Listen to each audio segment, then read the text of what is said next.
আসসালামু আলাইকুম শুভ সকাল উত্তরবঙ্গ। আর আজকে এখন আছি আমি উলিপুরে, চলে যাচ্ছি রাজারহাটের দিকে। রাত্রে ছিলাম হইতেছে এইখানে আপনার রাকিবের বেডে ছিলাম। এই হইতেছে অবস্থা। ওরে খুব অত্যাচার করলাম, মানে ওই দেশে অনেক প্যারা নিয়ে নিয়েছে আমার জন্য ভাই।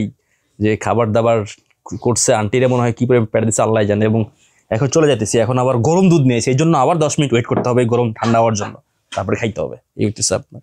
এত খাওয়ায়েন না ভাই, আমার দাওয়াতটাও দিলে এত আমি আসলে খাইতে চাই না, আর অত্যাচার হয়ে যায় মাঝে মাঝে। আর আপনারা না করলেও শুনেন না, এটা সমস্যা। রাজারহাটে তেমন দর্শনীয় কোনো স্থান না পাইলেও দুইটা জায়গায় পাইছি। সেটা হইতেছে আপনার চান্দামারি মসজিদ আর হচ্ছে ঘড়িয়াল ডাঙ্গা জমিদার বাড়ি। দেখা যাক এদিকে যাইতে পারি কিনা, যদিও জানি না যে এদিকে আসলে আদৌ কিছু পাবো কিনা। বাট ওই মসজিদটা দেখলাম যে সুন্দর আছে, ওই দিকে একটু যাওয়ার চিন্তা ভাবনা আছে। এবং লোকালদের জিজ্ঞেস করলাম, তো ওরা এক কথায় নাই কিছু। রাকিব আর ও এটাছে আমার ফ্রেন্ড কানাডার পাগল, সেই গতকাল ঢাকা থেকে চলে আসছে বলে আমার সাথে দেখা করার জন্য। ভাই কি অবস্থা ভাই? এই তো ভাই, ঠিক আছে, থ্যাংক ইউ।